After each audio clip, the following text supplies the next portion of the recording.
Yes, good morning students, welcome to YouTube platform of Bansal academy. जैसे कि हमारी ये मॉक टेस्ट सीरीज स्टूडेंट्स के लिए बहुत ही बेनिफिशियल है, तो आज आप लोगों के साथ इस वीडियो में फिर से शेयर करूंगी एक बहुत ही बढ़िया मॉक टेस्ट जिसमें रीजनिंग के बहुत ही इंपॉर्टेंट पर्सपेक्टिव्स को डिस्कस किया जाएगा।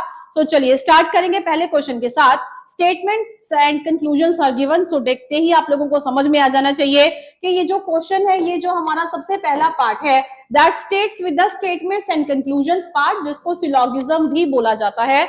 सो यहाँ पे कुछ स्टेटमेंट्स गिवन है 1 2 3 4, I guess there are 4 statements given. तो 4 स्टेटमेंट्स, चारों की चारों स्टेटमेंट्स को पहले ड्रॉ करेंगे in the form of Venn diagram, then will proceed. So some flowers are houses, उसने बोला कुछ फ्लावर्स हैं जो क्या है, हाउसेस हैं। तो चलिए मैंने इसको कुछ इस तरीके से ड्रॉ किया, some flowers are houses. After that all houses are tigers, सारे के सारे हाउसेस क्या हैं, बोलेंगे मैम अपने आप में वो क्या है, दे ऑल आर टाइगर्स। चलिए after that all tigers are gods, सारे के सारे जो टाइगर्स हैं वो अपने आप में क्या हैं, अपने आप में वो क्या हैं, गॉड्स। चलिए सम गॉड्स आर बुलक्स, यहाँ पे जो कुछ गॉड्स हैं दे आर बुलक्स। तो हम लोगों ने इस वे से एक डायग्राम ड्रॉ की जहां पे हमारे फ्लावर्स, हाउसेस, टाइगर्स, गॉड्स और बुलक्स सारे के सारे पैरामीटर्स को रखा गया। जैसे कि मैंने पहले भी बता रखे अपनी डिटेल्ड वीडियोस में, स्टेटमेंट्स आर ऑलवेज 100% ट्रू। सो वहां पे बिना किसी प्रॉब्लम के हम लोगों को इन सारे के सारे पर्सपेक्टिव्स को बहुत अच्छे से ड्रॉ करना है।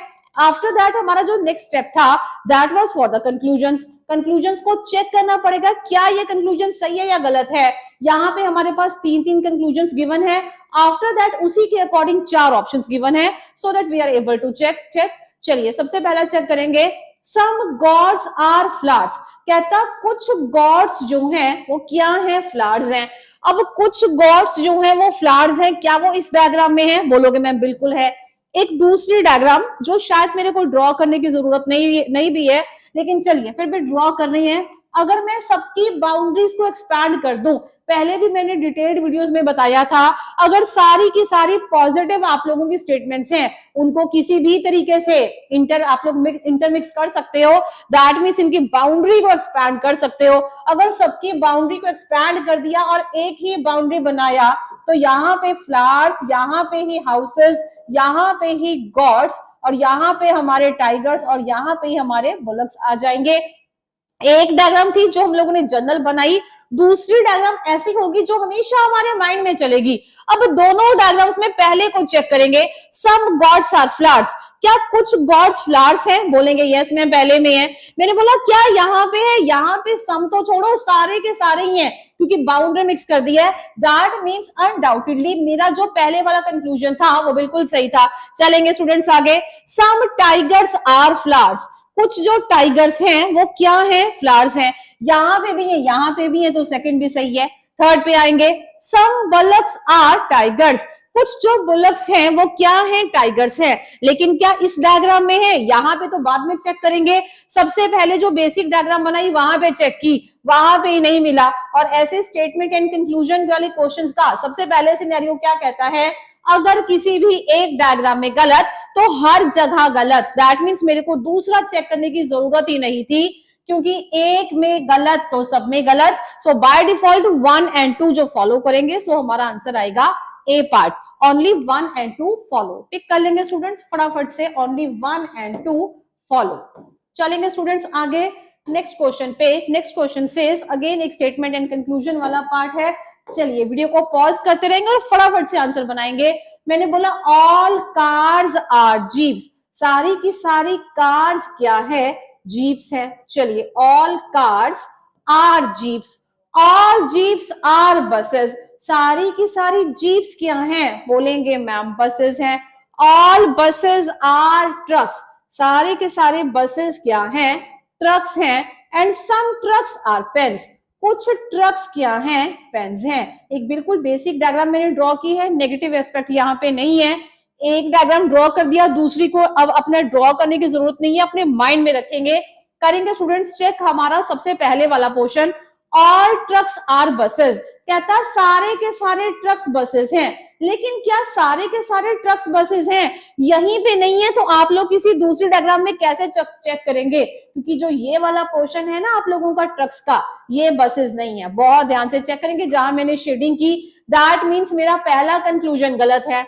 ऑल बसेस आर जीप्स, सारी की सारी बसेस जीप्स हैं, लेकिन ये वाली बसेस जीप्स कहां पे है?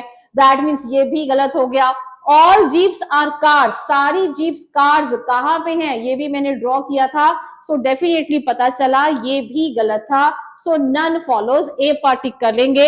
नाइदर तो नहीं आ सकता, क्योंकि नाइदर आप लोगों का खाली दो के लिए यूज किया जाता है, और नन हमेशा दो से ज्यादा के लिए यूज किया जाएगा। लिख लेंगे स्टूडेंट्स, नन फॉलोज, टिक कर लेंगे स्टूडेंट्स क्वेश्चन को। चलिए आएंगे हमारे नेक्स्ट क्वेश्चन पे। Next question says 2, 3, 5, 7, 11 question mark and 17। चलिए बनाने की कोशिश की इस क्वेश्चन को, तो 2, 3, 5, 7, 11 क्वेश्चन को बनाने की भी जरूरत नहीं पड़ेगी कई बार, तो आप लोगों का कॉन्सेप्ट इतने अच्छे से काम करेगा। बोलेंगे मैम कैसे? मैंने बोला 2, 3, 5, 5, 7।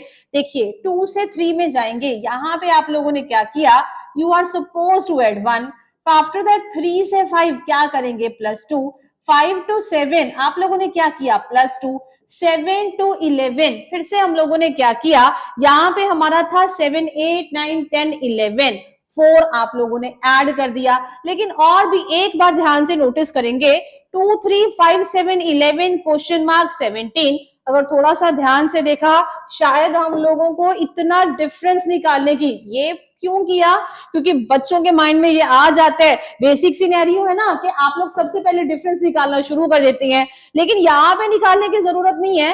रीजन क्या था, 2, 3, 5, 7, 11 अपने आप में कौन कौन से नंबर हैं? बोलोगे मैम ये सारे के सारे अपने आप में प्राइम नंबर हैं। प्राइम नंबर का मीनिंग क्या था, जिनके सिर्फ दो ही फैक्टर्स होंगे, या तो वो अपने आप के टेबल पे जाएंगे, अदरवाइज 1 के। अगर मैं 2 के फैक्टर्स की बात करूं तो 1 and 2, 3 की बात करूं तो 1 and 3, 5 की बात करूं 1 and 5 and so on. So definitely 12 हमारा आंसर नहीं हो सकता, 14 नहीं हो सकता, 15 नहीं हो सकता, 13 B part is the right answer, as 13 is the only prime number present in this options. Tick कर लेंगे स्टूडेंट्स फटाफट से। आएंगे हमारे नेक्स्ट क्वेश्चन पे, that says 1, 9, 17, 33, 47 and 73 and question mark. चलिए क्वेश्चन को सॉल्व करने लगेंगे। तो 1 से 9 मैंने पूछा यहाँ पे कितना डिफरेंस है, यहाँ पे आप लोगों का डिफरेंस है 8 का। 8 to 17 फिर से यहाँ पे चेक करेंगे, डिफरेंस है 8 का। 17 to 36 डिफरेंस है 16 का। 33 to 49 डिफरेंस कितना है, 16 का। अब यहाँ पे आएंगे, डिफरेंस कितना है, 24 का। चेक कर लेंगे। सो जो आने वाला नेक्स्ट नंबर होगा 73 में, तो क्लियरली पता चल रहा है 8 का टेबल ही है जिसको दो दो बार लिख रहे हो। 8, 8, 16, 16, अगला नंबर क्या होगा, 24 प्लस करके आएगा। सो 73 में 24 प्लस कर देंगे, यार answer is 97। A part is the right answer. Tick कर लेंगे स्टूडेंट्स फटाफट से, 97 इज द राइट आंसर। चलिए आएंगे हमारे नेक्स्ट क्वेश्चन पे, 5, 0, 17, 29, 45। ये समझ में आएगा क्वेश्चन के, यहाँ पे ना आप लोगों को सही बताएं, यहाँ पे इस क्वेश्चन में हल्का सा एरर भी है।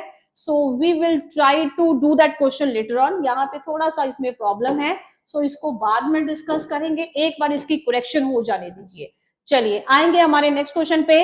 Anita ranks 12th in the class of 46। Anita का जो रैंक है वो 12वां रैंक है। क्लास में स्टूडेंट्स कितने हैं, 46। What will B her rank from the last.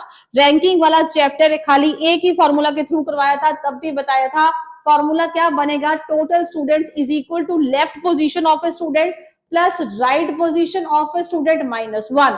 तो टोटल नंबर ऑफ स्टूडेंट्स कितने हैं, बोलेंगे मैम 46। लेफ्ट पोजीशन कितनी है, बोलेंगे 12।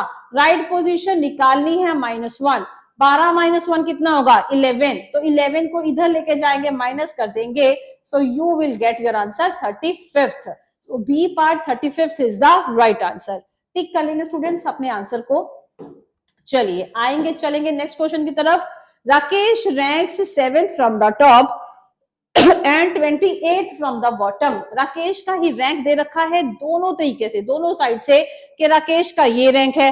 How many students are there in the class. जब क्लास में स्टूडेंट्स पूछा है तो ये पीछे टीएच नहीं आएगा।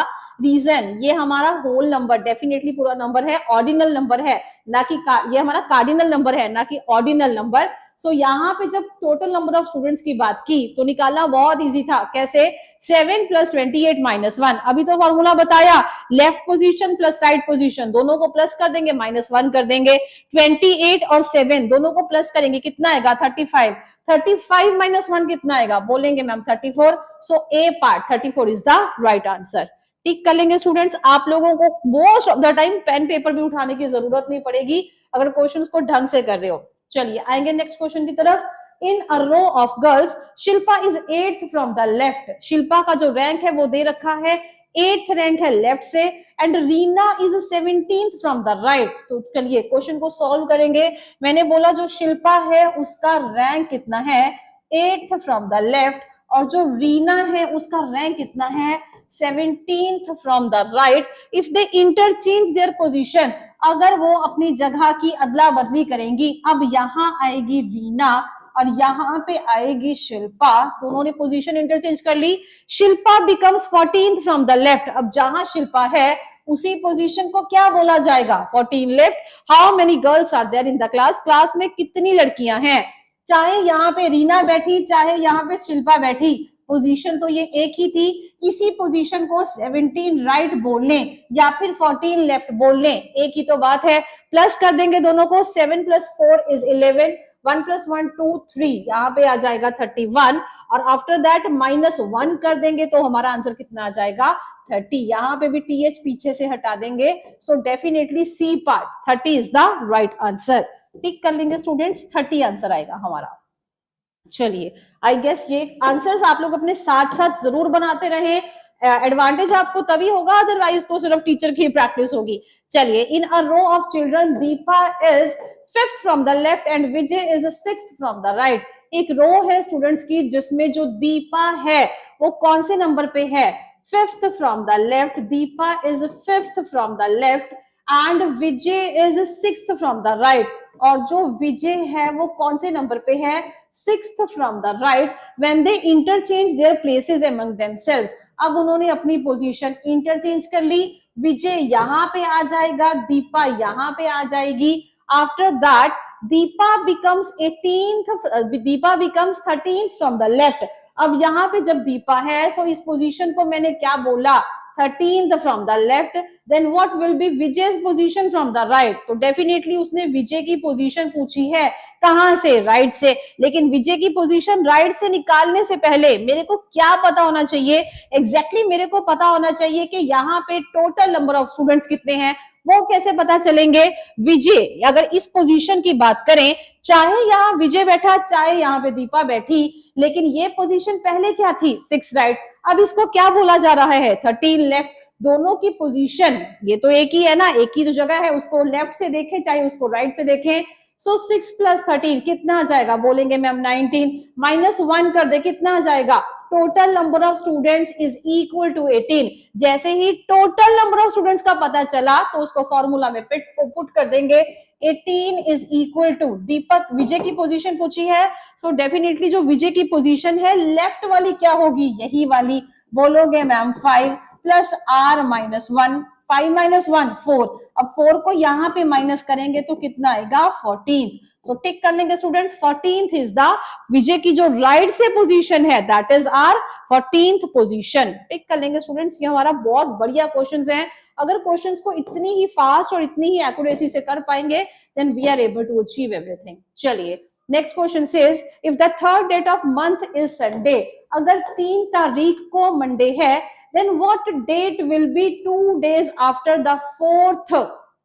यहाँ पे 4th है, 4th Wednesday in the month. उसने क्या बोला? कहता जो एक महीना, एक कोई महीना है उसकी 3 तारीख को क्या है? बोलेंगे मैम संडे। तो वो क्या पूछेगा कि जो चौथा, उसी महीने का जो चौथा वेडनेसडे है उसके बाद के जो 2 दिन होंगे वो 2 दिन बाद कौन सी तारीख आएगी? आई होप क्वेश्चन समझ में आया होगा। 3 तारीख को कौन सा दिन है, बोलोगे संडे। मैंने बोला पहले वेडनेसडे निकालो, अगर 3 को संडे है, 4 को मंडे होगा और 5th को हमारा ट्यूसडे, आफ्टर दैट 6th को होगा हमारा वेडनेसडे।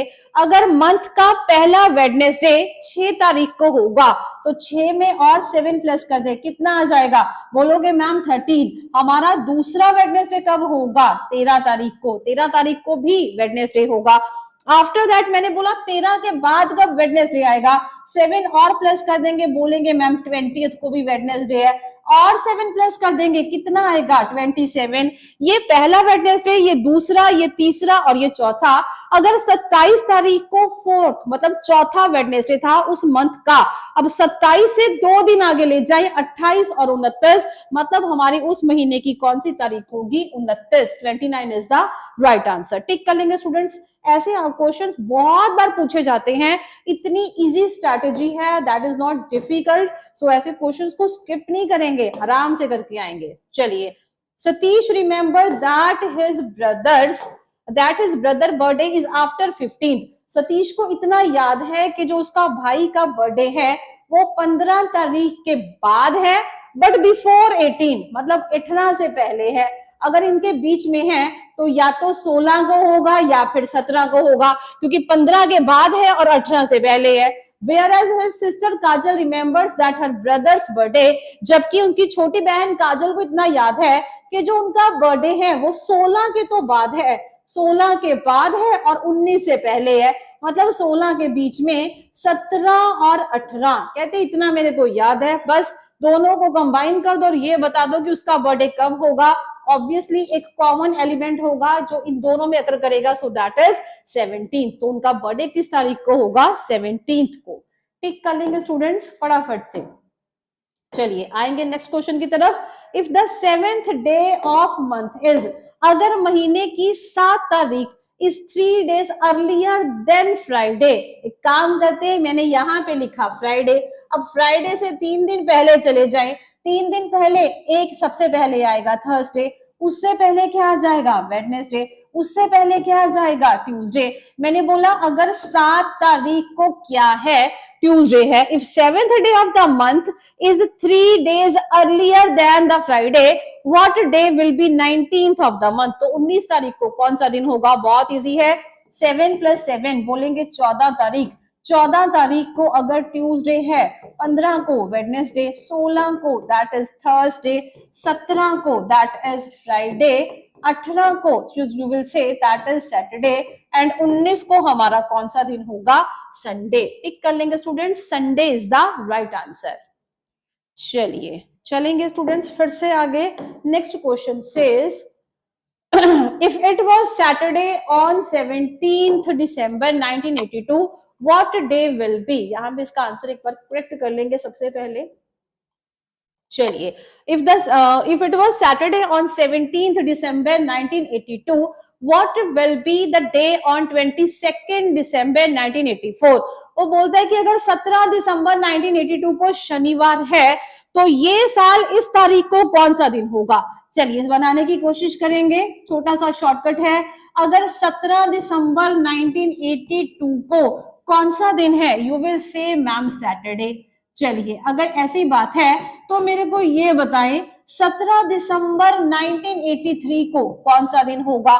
तो ये बात सभी को पता होनी चाहिए, जब भी आप एक ईयर से दूसरे ईयर पे मूव करेंगे, और स्पेशली मैं नॉन लीप ईयर की बात कर रही हूँ। क्या 82 83 दोनों के दोनों लीप ईयर है, बोलोगे मैम नहीं है। अगर एक नॉन लीप ईयर से दूसरे नॉन लीप ईयर की तरफ मूव आप लोग करेंगे, तो जब एक ईयर से मूव करेंगे तो वहां पे आप लोगों को प्लस एड ऑन कितना करना पड़ेगा, एक दिन का फर्क पड़ेगा। तो यहाँ पे 17 दिसंबर 1983 में जो दिन होगा सेम नहीं होगा, सिर्फ एक दिन का फर्क लगाएंगे। सो यहाँ पे वो दिन आएगा संडे। लिख लेंगे स्टूडेंट्स फटाफट से, इस दिन को इस तारीख को हमारा दिन कौन सा होगा, संडे। मैंने बोला चलिए आगे चलेंगे। आगे हम आएंगे 17 दिसंबर 1984 पे। अब मैंने पूछा क्या 84 अपने आप में लीप ईयर है, बिल्कुल है। आप एक नॉन लीप ईयर से एक लीप ईयर की तरफ जाएंगे तो आपको 2 दिन आगे करने पड़ेंगे। रीजन क्या था, इन दोनों में तो 29 फरवरी नहीं थी ना, क्योंकि ये लीप ईयर का कॉन्सेप्ट ही नहीं था। लेकिन अगर 84 की बात करें, क्या यहाँ पे ये लीप ईयर है? डेफिनेटली है। और अगर ये लीप ईयर है तो यहाँ पे 29 फरवरी भी होगी। दैट मीन्स एक नहीं 2 दिन आगे लेके जाएंगे, Saturday, Sunday, Monday, Tuesday. That means जो हमारा 17 दिसंबर 1984 को दिन है वो है ट्यूसडे। अगर 18 तारीख की बात करूं तो वो होगा वेडनेसडे। 19 की बात करूं तो वो होगा थर्सडे। अगर 20 की बात करूं फ्राइडे, 21 की बात करूं सैटरडे, और 22 की बात की तो संडे। टिक कर लेंगे students, D part Sunday is the right answer. Note down करते रहेंगे फटाफट से सारे के सारे कॉन्सेप्ट्स को। All these are very beautiful and very important concepts, so I hope समझ में आने चाहिए। चलिए, if the day before yesterday, अगर एक दिन पहले येस्टरडे से थर्सडे था, तो येस्टरडे से एक दिन पहले एक काम करते हैं, यहां पे मैंने लिख दिया टुडे, मतलब आज का दिन। एक दिन पहले क्या होगा? बीता हुआ कल, येस्टरडे। कहता if the day before yesterday, yesterday से भी एक दिन पहले कौन सा दिन था? थर्सडे। अगर यहाँ थर्सडे है, यहाँ क्या होगा? फ्राइडे। आज क्या होगा? बोलेंगे मैम सैटरडे। लेकिन आज नहीं पूछा, when will Sunday be, Sunday कब होगा? सो दैट इज टुमारो, क्योंकि कल ही संडे होगा ना, सैटरडे के बाद संडे। सो सी पार्ट है यहाँ पे हमारा थर्सडे, यहाँ पे day before yesterday. Okay, Thursday, Friday, Saturday, Sunday, then when will Sunday be? Sunday definitely हमारा टुमारो होगा। यहाँ पे टिक कर लेंगे student, C part is the right answer, क्योंकि ये Thursday, Friday, Saturday and Sunday तो कल ही तो होगा, टुडे के बाद टुमारो ही तो आएगा। चलिए चलेंगे स्टूडेंट्स आगे। Next question says if the day before yesterday was Thursday, same he question है। चलेंगे स्टूडेंट्स आगे। If the day before Saturday was Sunday, okay चलिए ये क्वेश्चन करेंगे। If the day before yesterday was Saturday, अगर एक दिन पहले येस्टरडे से, चलिए मैंने यहाँ पे लिखा टुडे, यहाँ पे मैंने लिखा येस्टरडे, और येस्टरडे से भी एक दिन पहले, जिसको एरे येस्टरडे बोला जाता है, ये क्या कह रहे हैं? वहां पे तब कब है? सैटरडे है, तो येस्टरडे क्या होगा? संडे। यहाँ पे क्या होगा? बोलेंगे मैम मंडे। पूछा क्या है? Then what day will fall on the day after tomorrow, tomorrow के अगले दिन। अब टुडे है तो टुमारो को क्या होगा? बोलेंगे मैम ट्यूसडे। उसके एक दिन बाद क्या होगा? कौन सा दिन होगा? Wednesday. So C part, Wednesday is the right answer. Tick कर लेंगे स्टूडेंट्स फटाफट से। सो आई होप ये सारे के सारे क्वेश्चंस आप लोगों के लिए बहुत ही ज्यादा बेनिफिशियल रहे। क्वेश्चंस को करने की स्ट्रैटेजी समझ में आए, एग्जैक्टली आप लोगों को एक्यूरेसी और टाइमिंग्स दोनों का तालमेल कैसे बिठाना है ये समझ में आना चाहिए। इतना टाइम लैग नहीं ले लेंगे कि हम लोगों को पता ही ना चले। सो डेफिनेटली इसी स्ट्रैटेजी के साथ काम करेंगे तो हमारे सारे आंसर सही हो जाएंगे। So till then wait for our next video, और फटाफट से इन सारे क्वेश्चंस को दोबारा से रिवाइज कर लें ताकि कोई भी पोर्शन हमारा स्किप ना होने पाए। चलिए, thank you, meet you in next video. Thank you.